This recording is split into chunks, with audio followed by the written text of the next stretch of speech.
नमस्कार दोस्तों, स्वागत है आप सभी का मेरे YouTube चैनल सेक जी पर। आप लोगों का प्यार और सपोर्ट देखकर हमेशा नया वीडियो बनाने की प्रेरणा मिलती है, तो दिल से शुक्रिया। दोस्तों, मेरे एक दर्शक शमीर जी ने पिछले वीडियो पर कमेंट करके एक महत्वपूर्ण सवाल पूछा है। जब मैं ऑटोकैड में टेक्स्ट को एक्सप्लोड करता हूं, तब टेक्स्ट छिप जाता है, कृपया मदद करें। तो दोस्तों, आज के इस वीडियो में हम इसी समस्या को विस्तार से समझेंगे और इसका समाधान भी देखेंगे। वीडियो को अंत तक जरूर देखें ताकि आपको पूरा प्रोसेस अच्छे से समझ में आए।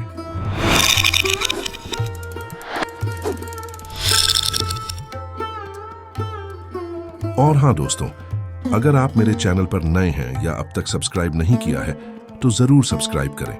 ऐसे ही ऑटोकैड टिप्स, ट्रिक्स और रियल यूजर्स की समस्याओं के समाधान के साथ मैं नियमित वीडियो लाता रहता हूं।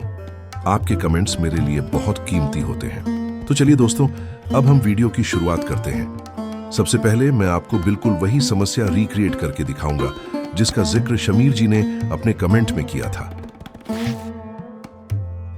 आप यहां स्क्रीन पर देख सकते हैं, ये एक छोटा सा रोड लेआउट है जिसमें चेनेज से संबंधित टेक्स्ट जोड़ा गया है। अब हम इन टेक्स्ट को ऑटोकैड में एक्सप्लोड कमांड के जरिए तोड़ते हैं और देखते हैं कि आखिर इस प्रक्रिया के बाद क्या गड़बड़ी सामने आती है। यहाँ पर टेक्स्ट को एक्सप्लोड करने के लिए हम ऑटोकैड के मेन्यू बार में जाकर एक्सप्रेस टूल्स के अंदर मौजूद टेक्स्ट एक्सप्लोड विकल्प को चुनेंगे। जैसा कि आप स्क्रीन पर देख सकते हैं, टेक्स्ट को एक्सप्लोड करने के बाद वह गायब हो गया है, यानी अब वह ऑटोकैड की स्क्रीन पर दिखाई नहीं दे रहा है। दोस्तों, यह समस्या अक्सर तब देखने को मिलती है जब हम कोई प्लान या अलाइनमेंट किसी अन्य सॉफ्टवेयर जैसे कि सिविल 3D, माइक्रोस्टेशन या रोड एस्टिमेटर आदि में तैयार करके उसे ऑटोकैड में इंपोर्ट करते हैं। ऐसे केस में टेक्स्ट की फॉर्मेटिंग या स्टाइलिंग में गड़बड़ी आ जाती है, जिससे यह दिखाई देना बंद हो जाता है। इस समस्या को हल करने का सबसे आसान और प्रभावी तरीका है उसी फाइल को ऑटोकैड में दोबारा रिक्रिएट करना, वो भी एकदम सरल तरीके से, सिर्फ 1 मिनट के अंदर। तो चलिए अब इस प्रोसेस को स्टेप बाय स्टेप विस्तार से समझते हैं ताकि आप इसे आसानी से फॉलो कर सकें। सबसे पहले आपको जिन जिन एंटिटीज की जरूरत है, जैसे कि लाइन, टेक्स्ट, ब्लॉक या ड्राइंग का कोई भी हिस्सा, उन सभी को सेलेक्ट कर लीजिए। इसके बाद ऑटोकैड के ऊपर दिए गए एडिट मेनू में जाएं और वहां से कॉपी का विकल्प चुनें। अब फाइल मेनू में जाकर एक नई ड्राइंग शीट, न्यू ड्राइंग खोलिए। यह आपकी नई वर्कस्पेस होगी जिसमें आप एंटिटीज को पेस्ट करेंगे। अब दोबारा एडिट मेनू में जाएं और paste to original coordinates option को चुनें। इसका फायदा यह होता है कि आपकी चुनी हुई सारी एंटिटीज बिल्कुल उसी लोकेशन पर पेस्ट होती हैं जहां से आपने उन्हें कॉपी किया था, यानी बिना किसी पोजीशन शिफ्ट के। अगर आपको पेस्ट की हुई सभी एंटिटीज स्क्रीन पर दिखाई नहीं दे रही है तो कोई चिंता की बात नहीं है।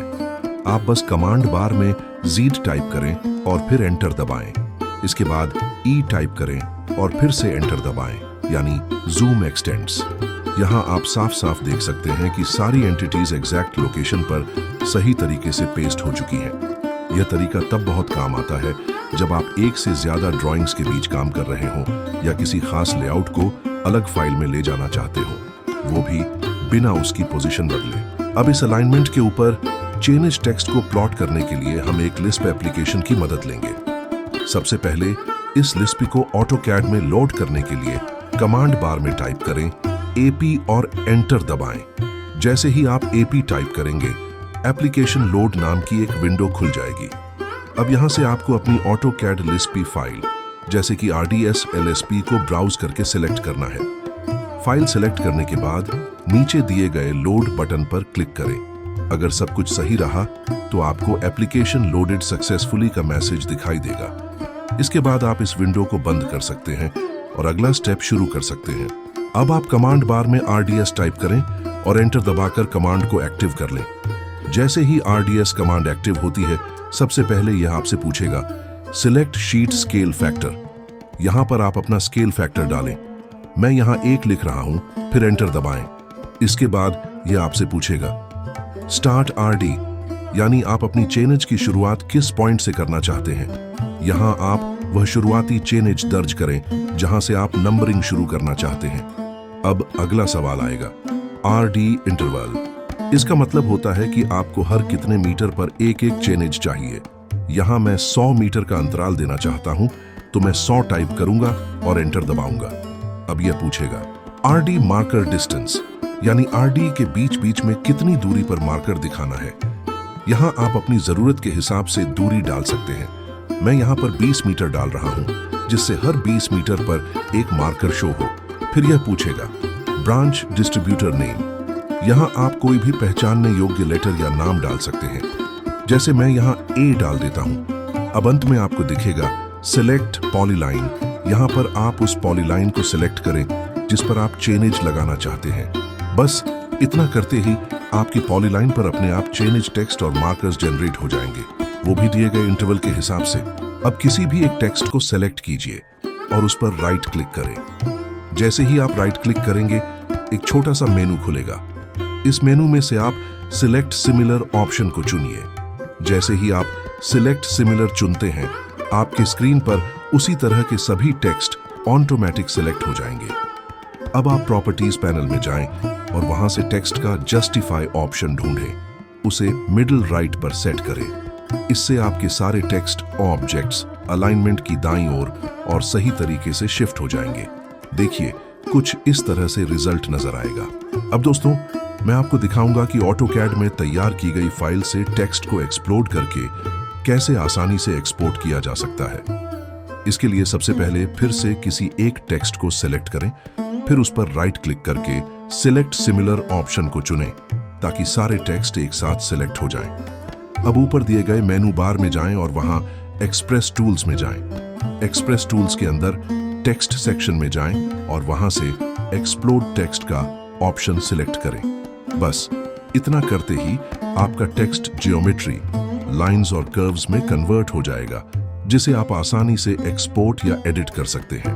यहाँ पर आप साफ देख सकते हैं कि सारे टेक्स्ट एकदम सही तरीके से और प्रॉपर फॉर्मेट में एक्सपोर्ट हो चुके हैं। तो दोस्तों, मुझे पूरी उम्मीद है कि आज का यह वीडियो मोहम्मद शमीर जी के साथ साथ उन सभी लोगों के लिए भी मददगार साबित होगा जो ऑटोकैड में एक्सप्लोड कमांड से जुड़ी समस्याओं का सामना कर रहे हैं।